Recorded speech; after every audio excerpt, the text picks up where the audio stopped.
Assalamualaikum warahmatullahi wabarakatuh. Selamat pagi, siswa-siswi kelas 12 Akuntansi SMK Negeri 3 Bengkulu Selatan.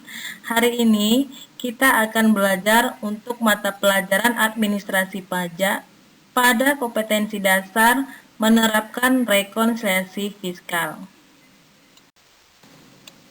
Untuk pendahuluan, seperti yang sudah kamu ketahui, bahwa perusahaan yang beroperasi di Indonesia, termasuk perusahaan asing yang membuka cabang di Indonesia, wajib membayar pajak dan melaporkan laporan keuangannya.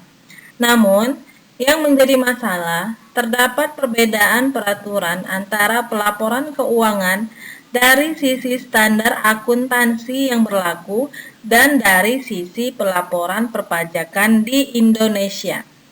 Tujuan belajar kamu hari ini, yang pertama, menjelaskan pengertian rekonsiliasi fiskal. Yang kedua, menjelaskan penyebab adanya terjadinya rekonsiliasi fiskal. Dan yang ketiga, menjelaskan jenis koreksi fiskal.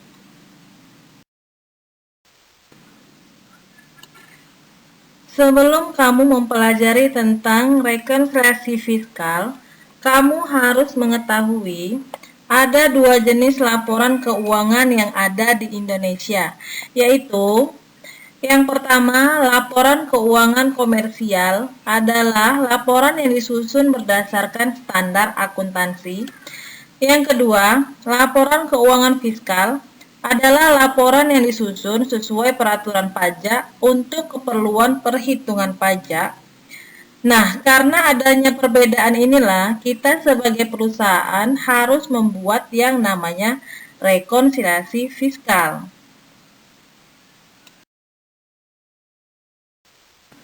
Selanjutnya, pengertian rekonsiliasi fiskal adalah teknik pencocokan yang dilakukan untuk meniadakan perbedaan antara laporan keuangan komersial dengan peraturan perundang-undangan perpajakan sehingga memunculkan koreksi atau penyesuaian, baik itu koreksi fiskal positif atau negatif, dengan tujuan untuk menentukan laba usaha fiskal dan besarnya pajak yang terutang.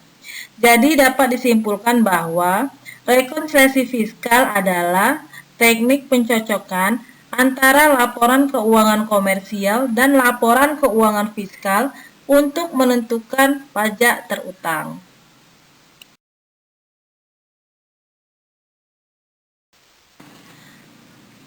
Kapan melakukan rekonsiliasi fiskal?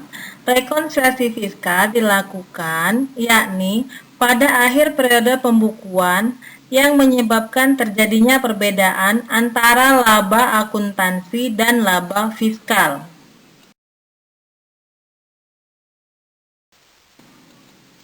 Lalu, apa saja penyebab perbedaan dalam rekonsiliasi fiskal?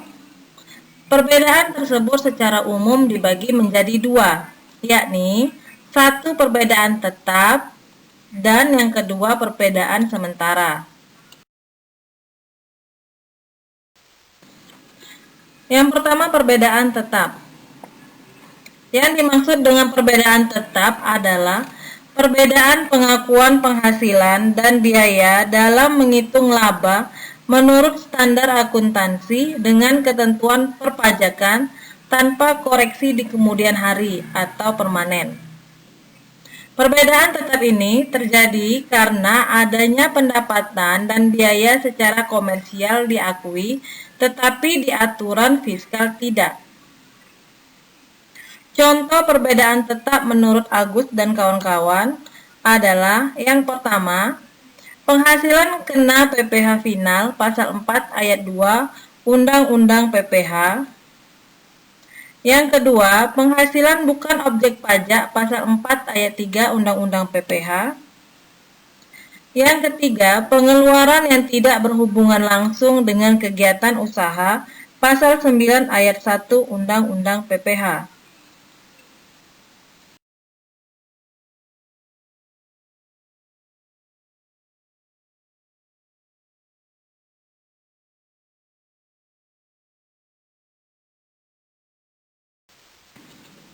Sedangkan untuk perbedaan sementara adalah perbedaan waktu pengakuan penghasilan dan biaya tertentu dalam menghitung laba menurut akuntansi dengan ketentuan perpajakan. Perbedaan sementara mengakibatkan pergeseran pengakuan penghasilan dan biaya antar periode dari 1 tahun ke tahun pajak berikutnya yang menyebabkan penghitungan pajak atas jumlah laba yang berbeda dengan laba menurut pembukuan komersial. Contohnya, yang pertama penyusutan dan amortisasi, yang kedua penilaian persediaan, yang ketiga kompensasi kerugian fiskal, dan yang terakhir adalah laba selisih kurs.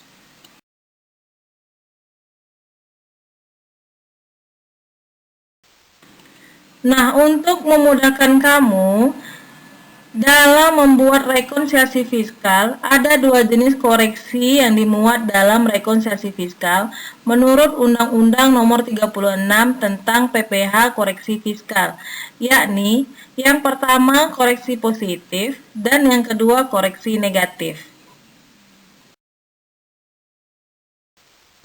Selanjutnya, koreksi positif.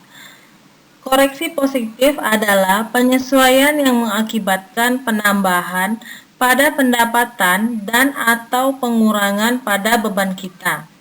Contohnya adalah 1. Beban yang tidak diakui oleh pajak pasal 9 ayat 1 Undang-Undang PPh. Yang kedua, penyusutan komersial lebih besar dari penyusutan fiskal. Yang ketiga, amortisasi komersial lebih besar dari amortisasi fiskal. Yang keempat, penyesuaian fiskal positif lainnya.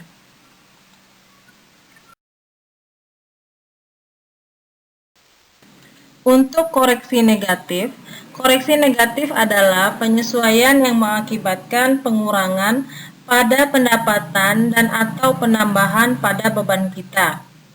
Contohnya, yang pertama, penghasilan yang tidak termasuk objek pajak atau pasal 4 ayat 2. Yang kedua, penghasilan yang dikenakan PPh bersifat final. Dan yang ketiga, penyusutan komersial lebih kecil daripada penyusutan fiskal.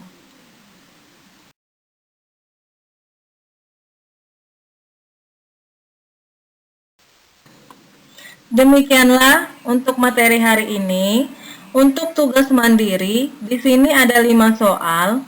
Soal yang pertama, jelaskan apa yang dimaksud dengan rekonsiliasi fiskal. Yang kedua, sebutkan 2 jenis rekonsiliasi fiskal. Yang ketiga, jelaskan tentang hubungan istimewa. Yang keempat, sebutkan contoh perbedaan sementara. Dan yang terakhir, nomor 5, jelaskan tentang koreksi fiskal negatif.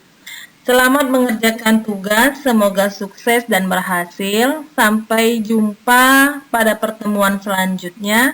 Terima kasih. Assalamualaikum warahmatullahi wabarakatuh.